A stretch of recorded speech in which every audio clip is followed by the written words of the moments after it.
So let's have a look. First you are going to get a write up on essay writing. Essay writing के ऊपर photocopy होने गया है right up. Essay writing में क्या क्या पॉइंट्स आपको देखने चाहिए, कैसे लिखना चाहिए.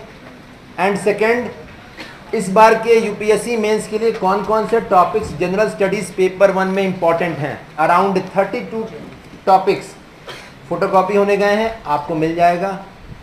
So let's start with essay writing. Okay, so the first question is essay writing के ऊपर इतना फोकस है यूपीएससी का. एसे राइटिंग क्या है? तो हमारे माइंड में बहुत मिसकंसेप्शन रहता है कि essay writing means factual data हम दे देंगे उसमें, या एसे राइटिंग मीन्स कितने लोग इसे एक बहुत बड़ा माउंटेन के रूप में लेते हैं कि एसे राइटिंग में मार्क्स नहीं आ पाएंगे. क्यों? इंट्रोडक्शन चाहिए, बॉडी लिखना है, उसमें कंक्लूजन लिखना है. फिर और भी मिसकंसेप्शन रहता है वर्ड्स को लेकर, कितने वर्ड्स में अप्रोप्रिएट एसे राइटिंग होना चाहिए. यूपीएससी ने मेंस के सिलेबस के जस्ट शुरू में लिखा है कि marks will be given for concise and effective expression. तो नंबर ऑफ वर्ड्स मैंने कल एक शॉर्ट इनसाइट दिया था. जितने मार्क्स का क्वेश्चन आता है इनटू 10 कर दीजिए number of words. For example 20 marks का क्वेश्चन है, that answer should be of 200 words. 20 into 10. 250 marks का ऐसे है, 250 इंटू 10 2500 वर्ड्स. ये एक जनरल इंसाइट है.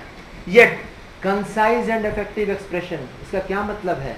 अपनी बातों को जितने कम शब्दों में आप लिख सके वहां पे, उसमें मार्क्स ज़्यादा मिलेंगे. 2003-4 में यूपीएससी में one candidate he got around 180 marks out of 200. That time essay writing was of 200 marks. 180 उस बंदे को आया एसे राइटिंग में, 200 में 90%. इट्स वेरी हाई मार्क्स ना, रिकॉर्ड है वो आज तक का. उस बंदे ने टेररिज्म के ऊपर एसे लिखा था only in 685 words to be exact. 685 शब्दों में उसने टेररिज्म के ऊपर सारा एसे लिख दिया था. उससे पूछा भी गया that how come, students asked that how come you wrote it in so short. 685 words mean 6 pages hardly. तो उसने कहा कि जितनी बातें मुझे पता थी उनको सब पे एक एक sentence, nothing more than 1 sentence, because examiner को बाकी चीजें पता रहती हैं, आपको उसे इन डिटेल नहीं करना है. आप स्ट्रेटेजिक वर्ड्स यूज कर दीजिए, that's more than enough. Examiner will come to know कि आप टेररिज्म के ऊपर ये स्ट्रेटेजिक वर्ड्स जानते हैं. स्ट्रेटेजिक वर्ड्स क्या होते हैं? टेररिज्म फॉर एग्जाम्पल, एक कभी ऐसे आएगा, उसमें स्ट्रेटेजिक वर्ड्स क्या है? Strategic words example, state sponsor terrorism. Pakistan करता है ना, पाकिस्तान की ISI एजेंसी है, वो स्पॉन्सर करती है terrorism. State sponsor terrorism is one such strategic word. आपको ये नहीं लिखना है कि गवर्नमेंट स्पॉन्सर कर रही टेररिज्म, नहीं, आपको बस 3 short words, state sponsor terrorism. Examiner will come to know कि आपको पता है. Second strategic word example, religious fanaticism.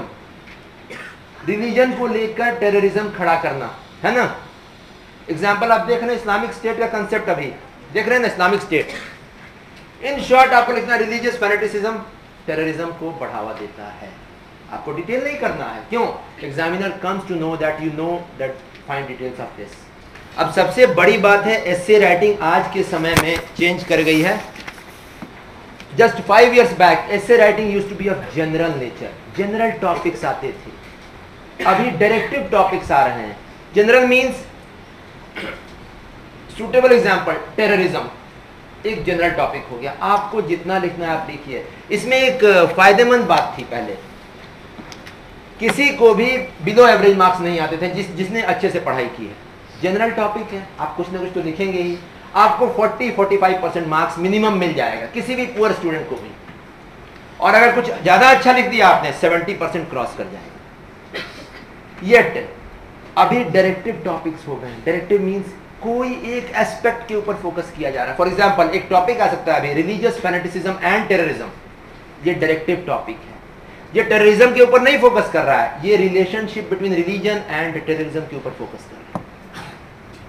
इसमें स्पेसिफिक नेचर का एसे लिखना पड़ेगा.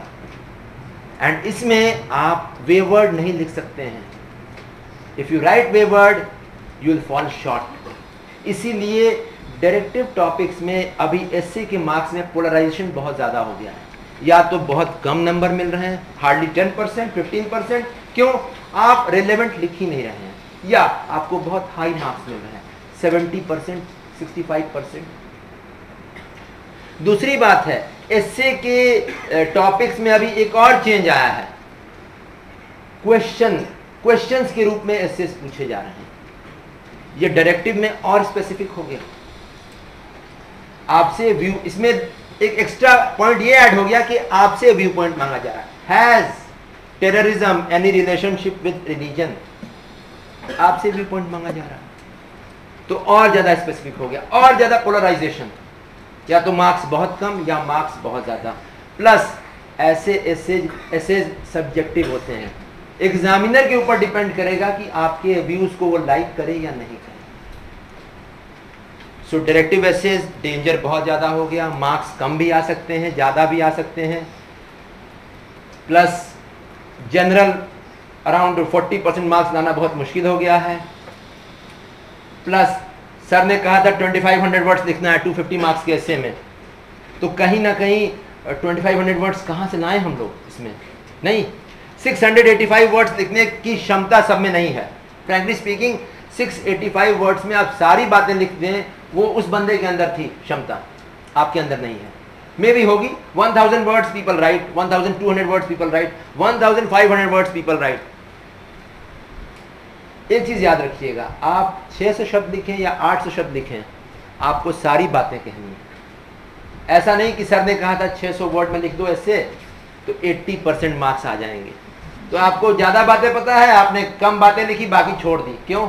सर ने कहा था 600 वर्ड्स में ऐसे लिखना है। No, you have to write each and every word. इसलिए मैं कह रहा हूं रिस्क लेने से बेहतर है, एट प्रेजेंट जो मेंस देने जा रहे हैं, रिस्क लेने से बेहतर है आप 1500 के ऊपर लिखिए ऐसे, 1500 वर्ड्स के ऊपर जितनी बातें हो सकती हैं लिख दीजिए। Write relevant things.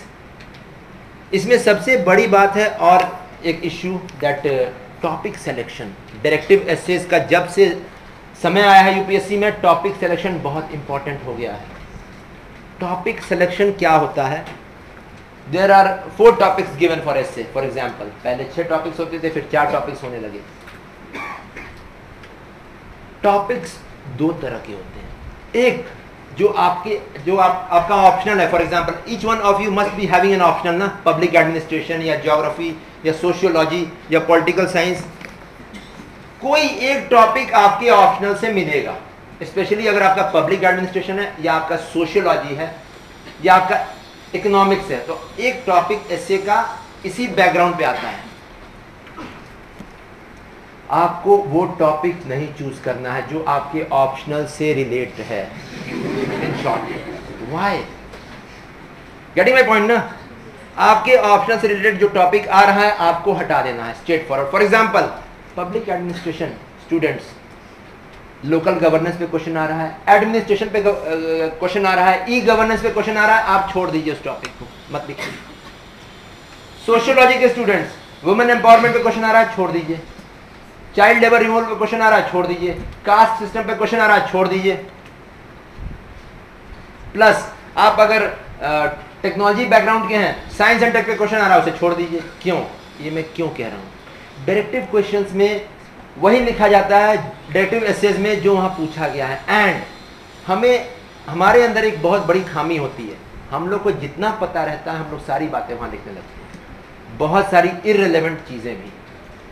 So public add के एसे में आया है, for example, one essay has come over local governance, is it a reality और अ मिथ इन इंडिया? अगर क्वेश्चन आ गया, ऐसे आ गया, इस पे बस पूछा गया है कि लोकल गवर्नेंस क्या वाकई में इंडिया में हो रहा है या ये एक मिथ है। पब्लिक एड के स्टूडेंट्स ना चाहते हुए भी इसमें लोकल गवर्नेंस को लेकर जितनी कमिटीज बनी थी उसको लिख देंगे, उसके रिकमेंडेशंस लिख देंगे, और यहां उनके मार्क्स कम हो जाएंगे। क्योंकि बाकी स्टूडेंट्स जो लिख रहे हैं दे आर मोर रियल, आप मोर फैक्चुअल बेंट पे लिख रहे हैं। फैक्चुअल बेंट ऑफ ऐसे means decreasing marks. And believe मी, जो अपने ऑप्शनल का टॉपिक चूज करके लिखता है उसे कभी भी 40% से ऊपर मार्क्स नहीं आते हैं। till now history of UPSC essay marks says this only. So please choose a topic that is not related with your optional. First point. Second, topic में first 10 minutes give due time to yourself. Topic कौन सा choose किया जाए? एक general एस्से आता है, उसमें एक अभी भी आज के समय में एक जनरल, कौन सा जनरल एस्से आता है आज के समय में? For example a saying has been given या थॉट कि गांधी जी ने ये कहा था, इसे आप एस्से इस पे लिखिए। ऐसे टॉपिक्स थोड़े अवॉइड करने चाहिए जो आइडियल नेचर के हैं। क्यों? आपके पास सब्जेक्ट मैटर ही नहीं रहेगा उसको रिलेट करने के लिए। For example, last year one essay came that Gandhi ji, yes, what was the essay? Be the change you want to see in others. Gandhi ji ने कहा था be the change you want to see in others. Gandhi ji ने कह दिया, पता नहीं वो क्या मीन कर रहे थे, वो डाल दिया essay में। आप लिखिएगा। मे बी इसमें सबसे बड़ी जो क्या कहते हैं गलती होती है, ये होता है कि आप अपना वे लूज कर जाते हैं essay के बीच में। डोंट चूज सच टॉपिक्स, क्योंकि इसमें हो सकता है आपको बहुत अच्छे मार्क्स मिले आप अगर प्रिपेयर्ड हैं उस टॉपिक पे, तो जो कि नहीं होता, आप प्रिपेयर्ड नहीं होते हैं ऐसे टॉपिक्स पे। इसमें बहुत खराब मार्क्स भी मिलता है, around 10, 15, 20 marks, means hardly 2%, 3% marks मिलते हैं इसमें। Don't choose such topics, don't take risk. If you want to take risk, आप रिस्क लीजिए। आपको लगता है कि नहीं होगा, कोई दिक्कत नहीं है, हो जाएगा, हम मुझे टॉप रैंक चाहिए, आप ऐसे एसेज अटेम्प्ट कीजिए। ऐसे एसेज में या तो टॉपर्स निकलते हैं, मीन्स अराउंड 250 में 200 आ गया, या losers around 10, 5, 15 marks out of 250।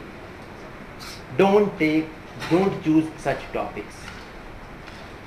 तो ये दो चीजें मैंने हटा दी, अपना ऑप्शनल का टॉपिक मैंने हटा दिया, जनरल जो थॉट है वो मैंने हटा दिया। मेरे पास बाकी दो टॉपिक्स बची, उसमें एक टॉपिक थोड़ा करंट पर्सपेक्टिव पे जरूर आता है। For example last year it has come science and technology is the complete panacea for this growth and security of a nation. Science and technology solution है, ग्रोथ एंड सिक्योरिटी अच्छा करेगा, बढ़ाएगा किसी भी कंट्री का। कमेंट ऐसे आया है, अच्छा ऐसे लिखा जा सकता है। ऐसे एसेज मैक्सिमम स्टूडेंट्स अटेम्प्ट भी करते हैं, ऐसे एसेज अटेम्प्ट करना चाहिए। क्यों? इसमें कम से कम आपको एवरेज मार्क्स आ जाएगा अगर आप एवरेज स्टूडेंट हैं तो। पोलराइजेशन ऐसे एसेज में नहीं होता है। So go on to take such essays which have current bent, first point. Second, जो कि आपके जीएस पार्ट से रिलेटेड है, साइंस एंड टेक है ना, ग्लोबलाइजेशन है, डाइवर्सिटी ऑफ इंडिया है, कॉलोनियल मेंटालिटी है, आप ऐसे एसेज अटेम्प्ट कीजिए। करंट पर्सपेक्टिव से कुछ बातें आप डाल सकते हैं, वही ऐसे लीजिए आप। एंड इसके लिए it will take time to choose, you take your time, 10 minutes 15 minutes, क्योंकि अगर टॉपिक रॉन्ग चूज हो गया ऐसे में, that's going to cost you the whole attempt. ऐसे में बिलीव मी, ऐसे अगर आपको 60-65 मार्क्स आ जाते हैं, आप टॉप कर जाते हैं एग्जाम में। टॉपर्स के पास यही मार्क्स आते हैं। एंड अगर ऐसे में 40% मार्क्स आते हैं, just 20% change, you are out of the race. So please choose a right topic. अब ऐसे के टॉपिक आपने चूज कर लिए। Any doubts till now?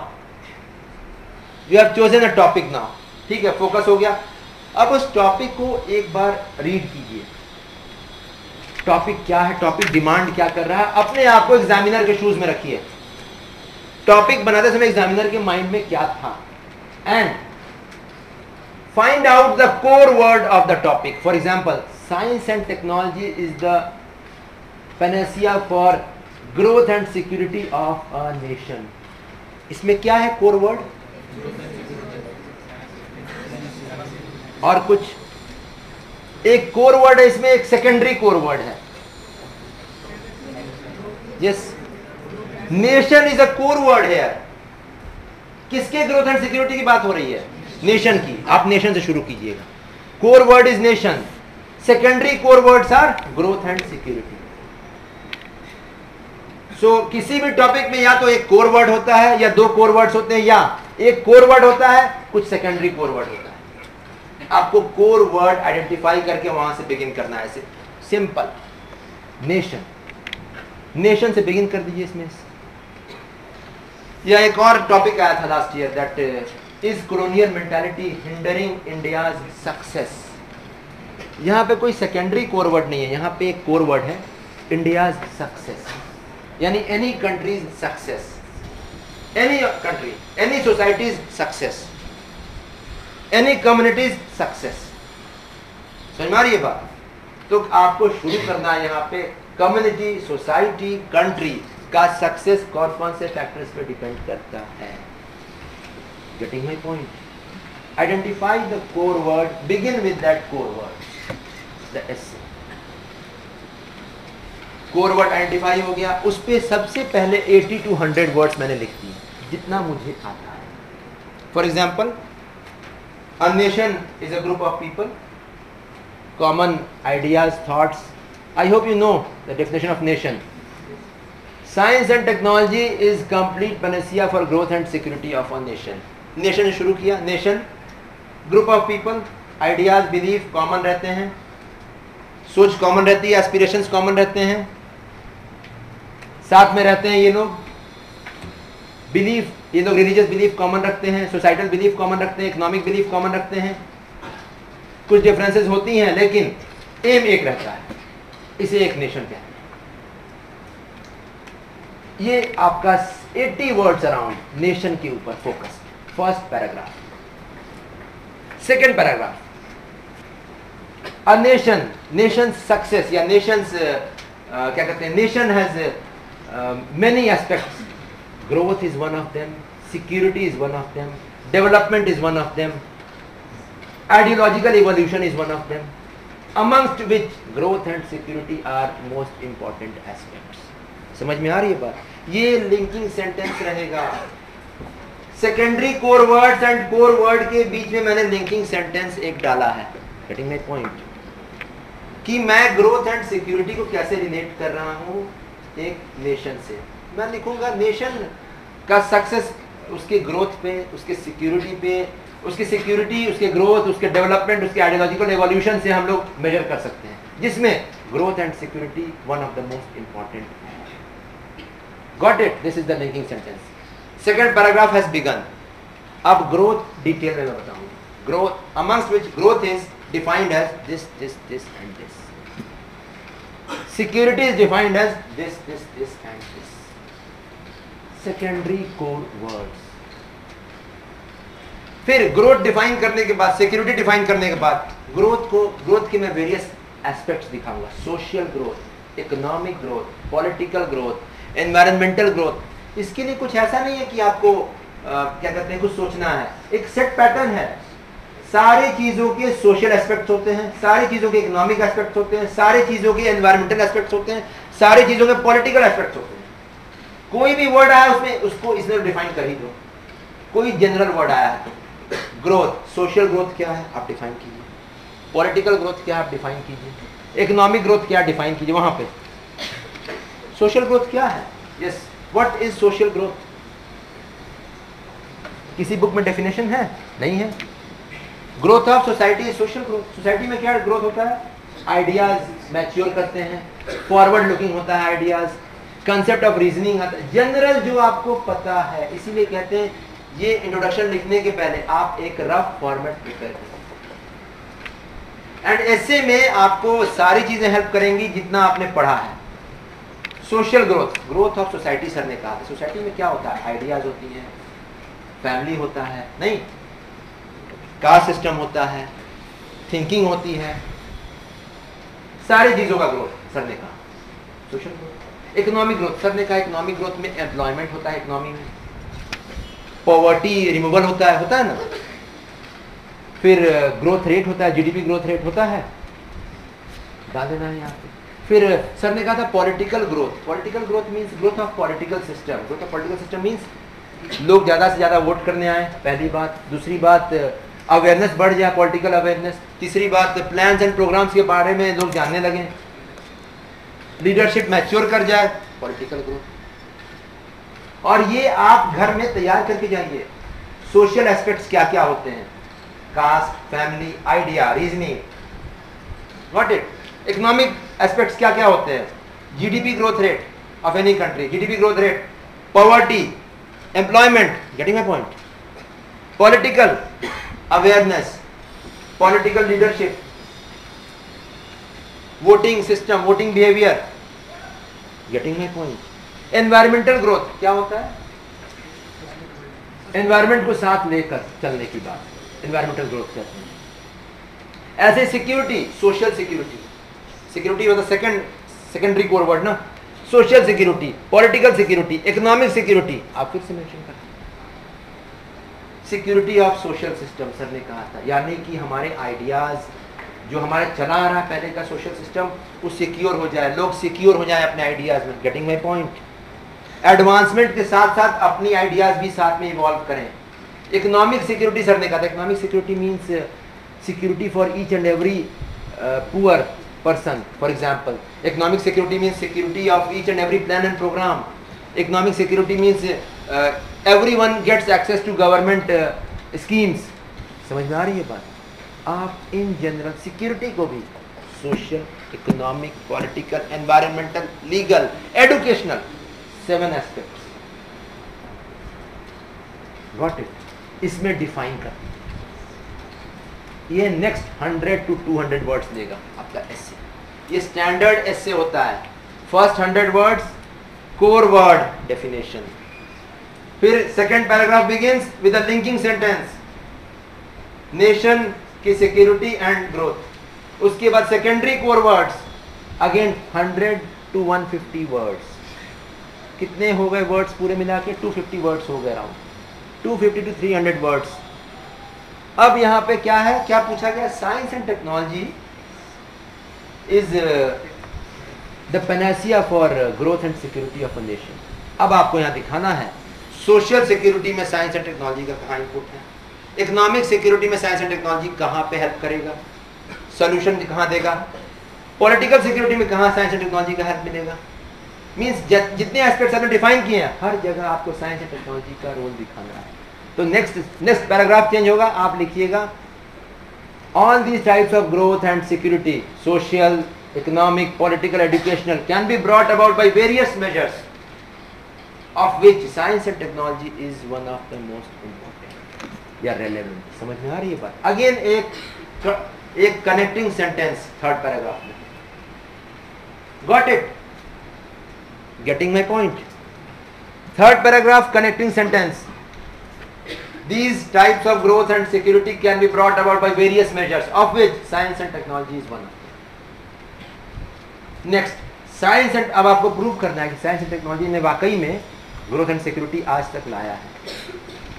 तो दो तरीके से प्रूव कर सकते हैं आप। दोनों तरीके में हिस्टोरिकल बेंट पे आपको जाना पड़ेगा। तो आपको लिखना है कि science and technology has led to growth and security of nation as can be seen since ancient times। आप चले जाइए एंशियंट टाइम्स में, आपको अगर कुछ एग्जाम्पल है तो एग्जाम्पल पहले रोमन सिविलाइजेशन या क्या कहते हैं इंडस वैली सिविलाइजेशन में साइंस एंड टेक्नोलॉजी का कोई रोल था कि नहीं। अगर आपके पास एग्जाम्पल है तो एंशियंट टाइम से शुरू कीजिए, एग्जाम्पल नहीं है हटा दीजिए, मॉडर्न टाइम से शुरू कीजिए, अराउंड 19th सेंचुरी से या 20th सेंचुरी से या रिसेंट लास्ट 40 इयर्स। सिंपल। आपके पास कम से कम ये तो एग्जांपल है कि यूएसए में साइंस एंड टेक्नोलॉजी के कारण यूएसए आगे बढ़ा है, यूएसएसआर आगे बढ़ा था, है ना, जापान आगे बढ़ा है। 3 एग्जांपल्स मोर देन सफिशिएंट है।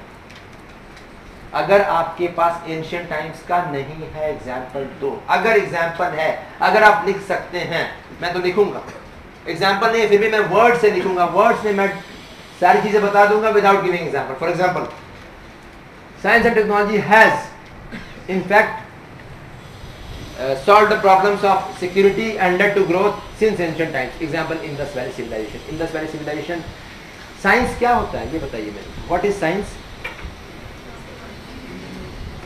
what is science? Reason behind. हर चीज प्लानिंग साइंस है, रीजनिंग जहाँ पे हो साइंस है, नहीं जहाँ पे भी थॉट प्रोसेस मॉडर्न आइडियाज को लेकर आगे बढ़ने की बात हो वहाँ साइंस है।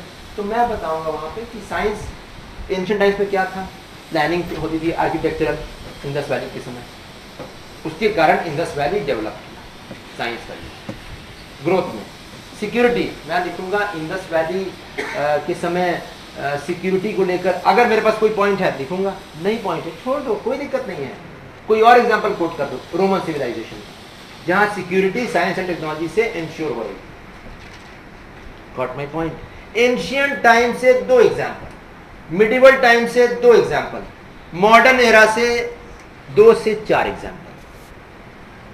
Got it. Modern era is more relevant ना। मॉडर्न एरा में यहां पे आप कोट कीजिएगा एग्जांपल यूएसए का, यूएसएसआर का, जापान का, यूरोप का कोट कीजिएगा ना। वहां साइंस एंड टेक्नोलॉजी के कारण सारी चीजें बढ़ी हैं आगे, आप कोट कीजिएगा। ये पूरा जो पैराग्राफ है जहां पे आप प्रूव कर रहे हैं कि साइंस एंड टेक्नोलॉजी शुरुआत से लेकर अभी तक रोल प्ले कर रहा है। Again 100 to 150 words. अभी तक कितना हुआ था? 250 वर्ड्स हुए थे, प्लस 150 वर्ड्स, कितने हो गए? 400 वर्ड्स। इंट्रोडक्शन यही होगा आपका पहला core word, next secondary core words. Secondary core words के different aspects, social security, economic security, political security, social growth, economic growth, political growth.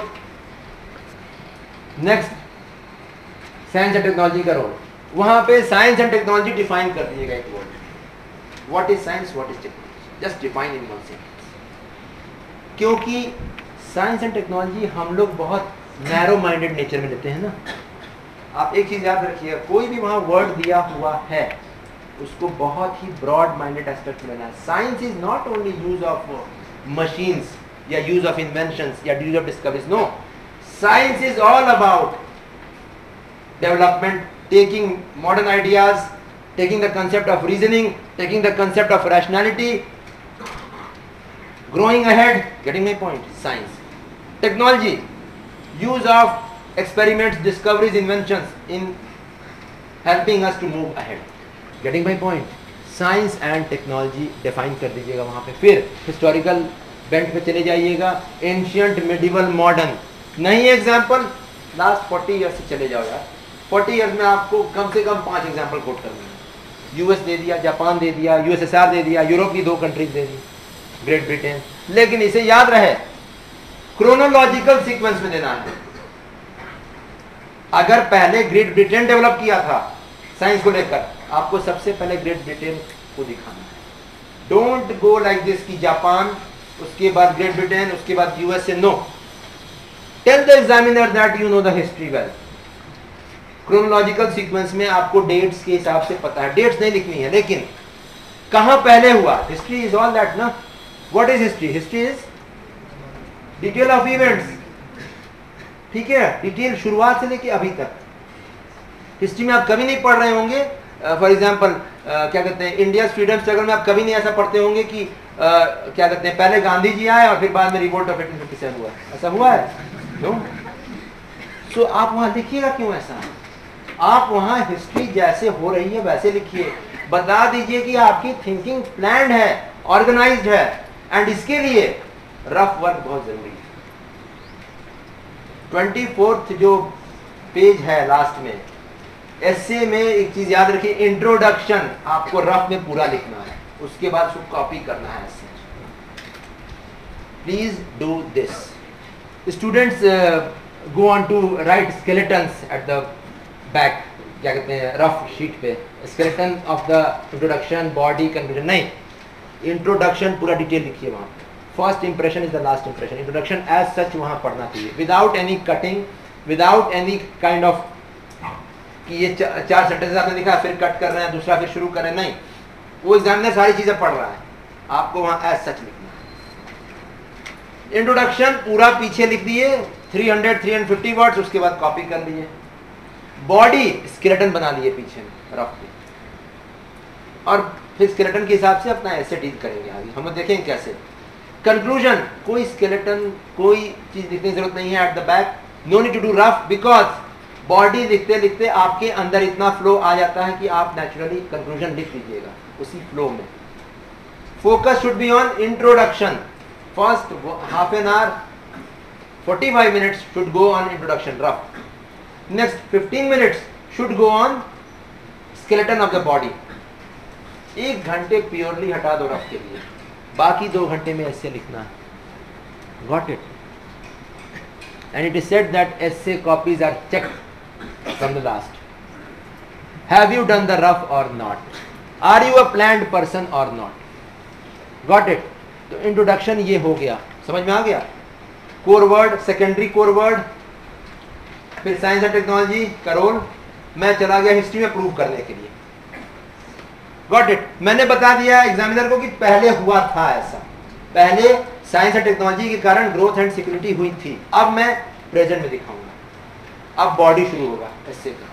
I change the paragraph and I begin that even in recent times the role of science and technology in growth and security of a nation can be seen in a much larger context. Social security, अब पहले आप security को अगर आप ले रहे हैं, social security में कहाँ हेल्प कर रहा है science and technology. Secondly, it's also helping in economic security as this. Thirdly, it's also helping in political security as this. समझ में आ रही है बात? प्रेजेंट में एक पैराग्राफ पूरा सिक्योरिटी के ऊपर, social security 1 line, political security 1 line, economic security 1 line. Got it? एक पैराग्राफ हो गया. अराउंड 150 to 200 वर्ड्स इसमें रहता है. ठीक है? अगर आपके पास एग्जाम्पल है कहीं social security science and tech के कारण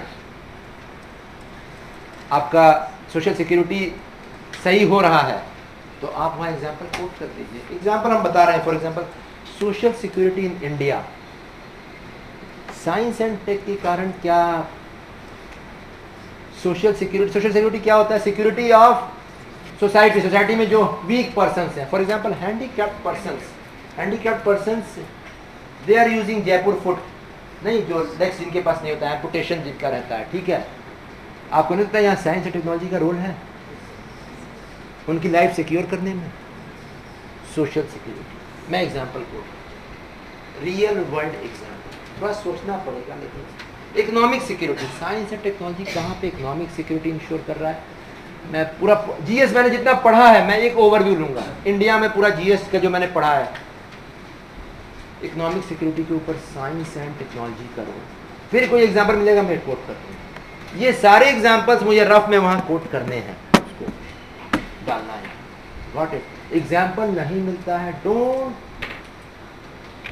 गो on to waste your time finding the example. Example अगर 2-3 एग्जाम्पल्स भी मिल गए, एक सोशल सिक्योरिटी के ऊपर, एक पॉलिटिकल सिक्योरिटी के ऊपर, एक एनवायरमेंटल सिक्योरिटी के ऊपर. Got it? अगर आपने सब पे एक एग्जाम्पल दे दिया, आपका मार्क्स 70% के ऊपर चला जाएगा. Got it? So 1 paragraph over. So ये सिक्योरिटी जहां science and tech role play कर रहा है. Social security 1 sentence with example, political security 1 sentence with example, environmental security 1 sentence with example, educational security 1 sentence with example, legal security 1 sentence with example, defence security 1 sentence with example. Got it? Next, change the paragraph. Apart from security, science and technology also plays a role in the growth of a nation in various aspects. Social growth, again 1 sentence with example. Social growth से आप क्या mean कर रहे हैं, कहाँ science and take input दे रहा है, along with example. Political growth, economic growth, environmental growth, legal growth, educational growth, जितने एस्पेक्ट्स आ सकते हैं माइंड में वहाँ डाल. Got it? हो जाएगा. Local level growth, ideological growth, जितना हो सकता है, जितने एस्पेक्ट्स दिखाओगे उतने मार्क्स शूट अप करेंगे. एंड बिलीव मी, कम से कम 5 एस्पेक्ट दिखाना पड़ता है. Social, economic, political, educational, environmental, 5 aspect कम से कम आपको रहना चाहिए किसी भी टॉपिक का. उसके अलावा legal, defence, space, means anything. आप आइडियोलॉजिकल, जितना आप एस्पेक्ट दिखा सकते हो, आपके मार्क्स और शूट अप करते जाएंगे. Right relevant aspects. 1 paragraph over this. Again 150 to 200 words. Security, growth, 200 words, 200 words, 400 words हो गया. उसके बाद बॉडी का ये फर्स्ट पार्ट कंप्लीट हो गया। Second part again 2 paragraphs. Limitations, कहाँ पे लिमिटेशंस हैं, ये सब चीजें हो सकती हैं, यहाँ रोल प्ले करा साइंस एंड टेक, लेकिन अभी चैलेंजेस कहाँ कहाँ हैं, जहाँ पे ग्रोथ एंड सिक्योरिटी में साइंस टेक हेल्प नहीं कर पा रहा है, आपको चैलेंजेस दिखाने। एक paragraph challenges in growth field, एक paragraph challenges in security field. Believe me, अगर आपसे एक ही एस्पेक्ट पूछा गया फिर भी आपको दूसरा एस्पेक्ट दिखाना है। मीन्स आपसे पूछा गया है science and technology is solving each and every problem of our society, लेकिन ये टॉपिक ऐसे का, लेकिन आपको चैलेंजेस जरूर दिखाना। आपको एग्जामिनर को दिखाना है कि आपने उसका जो फ्लिप साइड है वो भी आपने पढ़ा है, आपको पता है। दोनों पहलू दिखाने होते हैं। Getting my point? तो यहाँ पे टॉपिक क्या है? Science and technology is complete panacea for growth and security of the nation. आपने पहले 2 पैराग्राफ्स बॉडी के बता दिए, yes it's panacea. Second 2 paragraphs आपको दिखाना है science and technology is not a complete panacea. आपको वहां चैलेंजेस दिखाना है जहां साइंस एंड टेक्नोलॉजी शॉर्ट कर जा रहा है सोशल सिक्योरिटी प्रदान करने में, इकोनॉमिक सिक्योरिटी प्रदान करने में। Getting my point? ये पैराग्राफ थोड़े कम होंगे क्योंकि इस पे हो सकता है आपके पास मैटर कंप्लीट ना हो, तो आप सिक्योरिटी में इन शॉर्ट आप सिक्योरिटी में दिखा दीजिए। There are some challenges in the field of security where science and technology is falling short. For example, firstly this challenge, secondly this challenge. समझ में आ रही है बात? 100 words in the first paragraph, challenges faced by science and technology in the field of security. Second paragraph, besides science and technology is also facing some challenges in the field of growth. It is not completely helping in the growth of a nation. For example, firstly this. Secondly, समझ में आ रही है बात? Second paragraph 100 words हो जाएगा ये। This completes your body of the essay, around 600 to 700 words. Introduction 400 words, 700 words में आपने body complete कर। Now comes pre-conclusion part, conclusion के पहले का पार्ट, एक पैराग्राफ। ये क्या होता है? इसमें आपको वो सारी चीजें बतानी है जो भारत सरकार ले रही है। आपको स्पेसिफिक हो जाना है इंडिया के लिए। प्री कंक्लूजन पार्ट, अगर इंडिया के लिए ऐसे आया है दैट्स गुड, अगर इंडिया के लिए नहीं आया है आपको इंडिया स्पेसिफिक हो जाना है। यहाँ पे आपको बताना पड़ेगा प्री कंक्लूजन में the steps which government of India is taking in the field of science and technology for ensuring growth and security of the nation. 200 words, pre conclusion. Getting my point? Any problems? Pre conclusion 200 word, 400 word introduction, 700 word body, pre conclusion 200 word. Pre conclusion ऐसा एक part होता है जो miss कर जाते हैं। हमें बताना जरूरी होता है एग्जामिनर को कि भारत सरकार कुछ मेजर्स ले रही है इस फील्ड में, कुछ भी मेजर ले रही है, आपको लिखना है। हो सकता है वो 50 वर्ड्स में आप लिख रहे हैं, लिखिए, लेकिन लिखिए सेपरेट पैराग्राफ में। दैट शुरू करना है इस पैराग्राफ को ऐसे, that seeing the challenges and seeing the role of science and tech and the challenges faced, the government of India has come out with numerous plans and programs in the field. For example, for ensuring growth, the government has introduced this in the field of science and tech. For ensuring security, the government of India has introduced this. समझ में आ रही है बात? और यहाँ पे आप एग्जाम्पल्स कहाँ से कोट कीजिएगा, या भारत सरकार कौन कौन से स्टेप्स ले रही है ग्रोथ में, सोशल ग्रोथ में। आप सोशल इश्यूज में अगर कोई भी स्टेप भारत सरकार ले रही है जहाँ साइंस एंड टेक का रोल है, आप वहाँ को लास्ट 1 साल का करंट अफेयर्स यहाँ रोल प्ले करेगा। आपने 1 साल का करंट अफेयर्स पढ़ा है कि नहीं, वो यहाँ रोल प्ले करेगा। क्योंकि आपके पास, अगर आपने करंट अफेयर्स पढ़ा है, आपके पास 4-5 एग्जाम्पल्स हो जाएंगे आराम से रिलेट करने को। आपने नहीं पढ़ा है, और यहीं पे रोल होता है जीएस का। एक सम टॉपर्स वांट टू से ना, आपने अगर अच्छा जीएस अच्छे से पढ़ा है तो आपका ऐसे अच्छा जाएगा। यहीं पे ये pre conclusion is the most important part. You know the challenges, you know the role, now you know the government programmes. Bharat सरकार कहाँ कहाँ क्या कर रही है। Now comes conclusion. रोल बता दिया, चैलेंजेस बता दिए, 4 पैराग्राफ हो गया, एक पैराग्राफ आ गया गवर्नमेंट प्रोग्राम्स का। अब आपको कंक्लूजन में क्या बताना है? What is a conclusion? Yes, conclusion क्या होता है? सॉल्यूशन लिखिएगा आप उसमें। और कुछ दोस्त people are going to give the mains this year, मुझे कुछ आंसर चाहिए। कंक्लूजन में क्या लिखते हैं आप एस्से में? Future aspects. और कुछ? और कुछ? New ideas.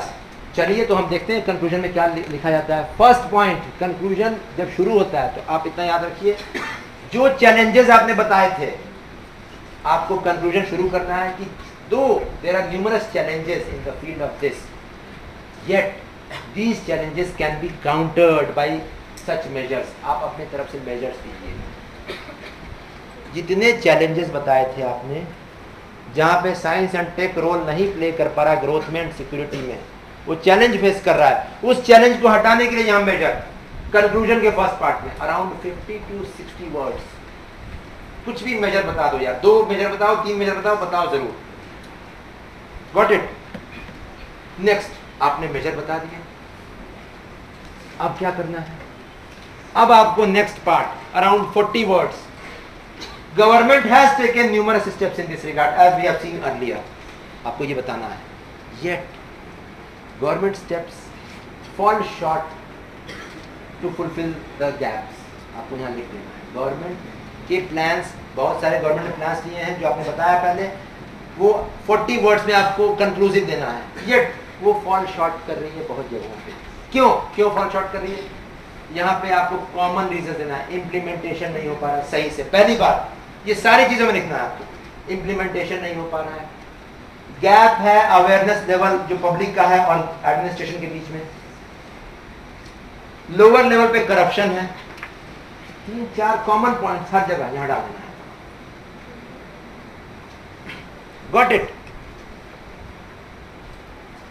नेक्स्ट 30 वर्ड्स के बाद नेक्स्ट आपका around 40-50 words, we have to remove the implementation lacuna, you have to remove corruption, this जो भी आपने बताया है क्यों फेल कर रहा है गवर्नमेंट प्रोग्राम्स, उसके लिए आपको फिर से मेजर।